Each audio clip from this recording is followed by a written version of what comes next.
Hello అండి, అందరికీ నమస్కారం. అవర్ ఛానల్ ఏమి చిన్న చిన్న జ్ఞాపకాలు. ఈ సంవత్సరం మన గణేష్ నిమజ్జనం చాలా బాగా జరిపామండి. జై బోలో గణేష్ మహారాజ్కి జై, జై బోలో గణేష్ మహారాజ్కి జై, జై బోలో గణేష్ మహారాజ్కి జై. విజయనగరం జిల్లా గొట్లం గ్రామం మన ఇంటి దగ్గరలో ఉన్న చెరువుకి వెళ్ళాం. చిన్నపిల్లలతో సహా అందరు ఫ్యామిలీ మెంబర్స్ సాయంత్రం పూట అలా నిమజ్జనం చేసామండి. చాలా హ్యాపీగా ఫీల్ అయ్యాం.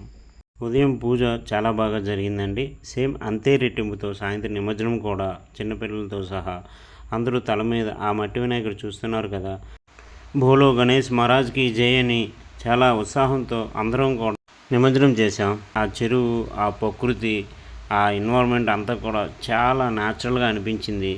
నేను ఎప్పుడూ కూడా ఇంత హ్యాపీగా ఫీల్ అవ్వలేదు. ఏదో వినాయక చవితి అవుతుంది, ఇంట్లో పూజ అయిపోయిన తర్వాత మన వీధిలో ఉన్న పెద్ద వినాయకుడి దగ్గర మన విగ్రహం పెట్టేయడం కానీ, లేకపోతే ఎవరికైనా ఇచ్చి చెరువులో అనిపోయడం కానీ చేసేవాళ్ళు.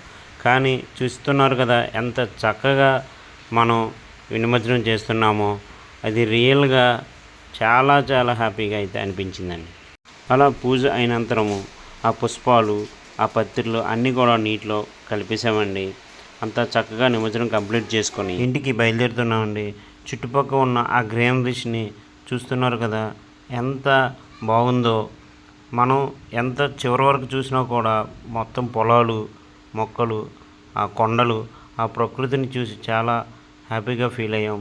రిటర్న్ నడుస్తూ వస్తున్నప్పుడు సరదాగా పిల్లలతో ఆ పొలాల మధ్యలో చిన్న భయం కూడా వేసిందండి. ఎందుకంటే ఎంత ఎంజాయ్ చేస్తున్నామో సేమ్ అంతే భయం. ఎందుకంటారా, మధ్యలో ఏమైనా స్నేక్స్ ఉంటాయేమో. ప్రతిరోజు రైతులు అదే ప్లేసెస్లో మనం ఎలాగ డ్యూటీకి జాబ్స్కి వెళ్తున్నామో వాళ్ళు పొలాలకు వెళ్తుంటారు, అందరికీ తెలిసిన విషయం. కానీ మనం బైక్స్ పైన, కారు పైన మంచి డ్రెస్సెస్ వేసుకుని వెళ్ళి మనం డ్యూటీ చేసుకుని వచ్చేస్తుంటాం. కానీ మన బాక్స్లో ఉన్న ఆ ఫుడ్ ఐటమ్స్ ఎక్కడి నుంచి వస్తాయో మన అందరికీ తెలిసిందే. వాళ్ళందరికీ అయితే హ్యాట్స్ ఆఫ్ చెప్పుకోవచ్చండి. మన దేశానికి ఆర్మీ సైనికులు మనకు ఎంత సెక్యూరిటీ ప్రొవైడ్ చేస్తున్నారో, అదేవిధంగా మనకు మంచి న్యాచురల్ అయిన ఫుడ్స్ కూడా మన రైతులు మనకి అందిస్తున్నారు, మనకు ఆరోగ్యం ఉండేటట్టు చేస్తున్నారు. అప్పుడప్పుడు కూడా మనం ఈ నేచర్ని ఆస్వాదిస్తూ మన పిల్లలకు కూడా ఇవన్నీ చూపిస్తూ చక్కగా అందరూ కూడా ఈ వినాయక చవితి నాడు ఎంజాయ్ చేస్తారని భావిస్తూ అందరికీ happy Vinayaka Chavithi. Thank you అండి.